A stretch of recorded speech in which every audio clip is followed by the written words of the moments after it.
everyone, welcome back to my channel. If you're new here, my name is Julianne and I make videos all about candles and running a candle business. Today I'm starting a series of candle rules and regulations. Yes, rules and regulations, there are a series of them, but today I'm starting with candle making rules and regulations. So sit through and watch this one if you want to learn something new today. Okay, and if you're not subscribed to my channel, what are you even doing? Hit the subscribe button right now and let's get straight into this video.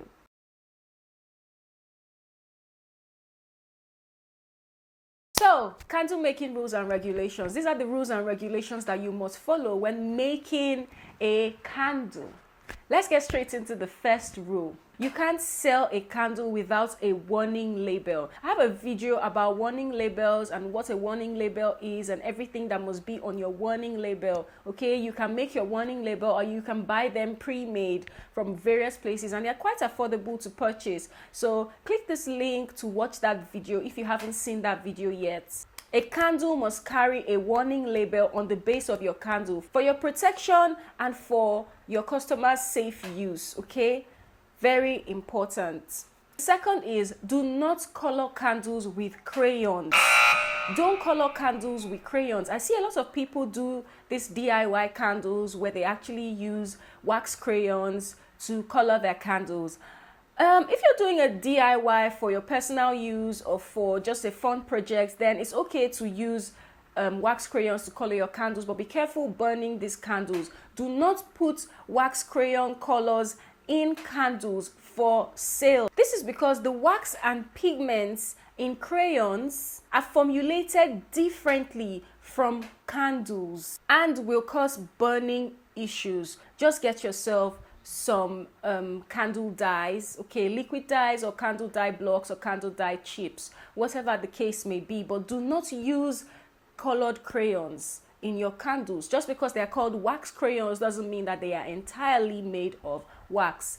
The next is to use the correct heat temperature, okay? Heat temperature vary depending on the type of wax. Each individual type of wax require a certain temperature. So you want to check out the temperature for each type of wax that you are using. Your supplier also has that information, and if they do not, you want to ask. Use the correct heat temperature to avoid burning issues. Next thing to know is that the wax type determines the wick type, while the jar diameter, the jar size determines the wick size. Okay, so if you're using soy wax, you want to be looking at eco or CD wicks. That's the type of wick determined by the type of wax.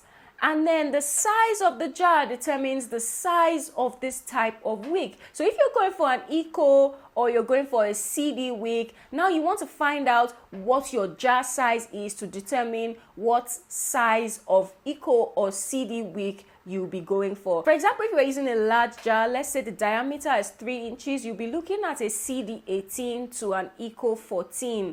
Okay, so the size of the wick is determined by the size of the jar, and the type of wick is determined by the type of wax. Another thing to note in candle making is that we measure by weight, not by volume. That's why we need a scale and not a jar with all the sizings on the side of it, okay? You need a scale to measure the weight and not the quantity of what you are measuring, but the actual weight that it holds or the weight that it carries, okay? So we measure by weight, not by volume, and which is why sometimes you can get a 4-ounce popcorn and maybe a 4-ounce coffee. They're both 4 ounce, but the quantity is different. The volume is different. It doesn't mean that the weight is any different. That's because we measure by weight and not by volume. This is very important. You need to note this. In candle making, we measure by weight, not by volume. The next thing you need to note is that you must prepare your containers before you pour your wax into them.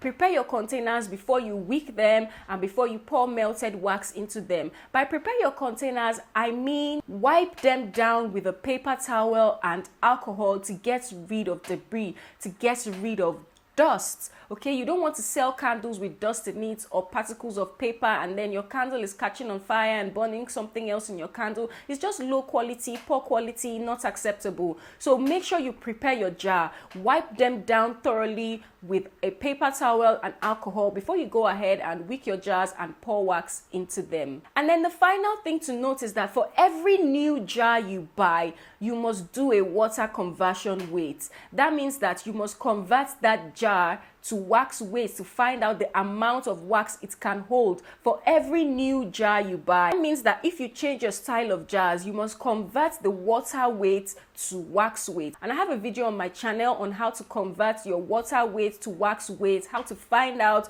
the amount of candle that a jar can actually hold. So you have to do that for every jar, because whatever your supplier says your jar can hold sometimes is not what your jar can actually hold. It is rather the actual weight of the jar or the liquid ounce of the jar. So what you want to do is fill that jar with water and convert it to wax weight. Okay, find that video on my channel, watch it if you need some help converting water to wax weight. So these are all the rules and regulations to follow when making a candle. In my next video, I'll be talking about fragrance oil rules and regulations. So stay tuned. Make sure you stay subscribed so you are updated when I upload this video. Until then, I'll see you in my next one. Bye.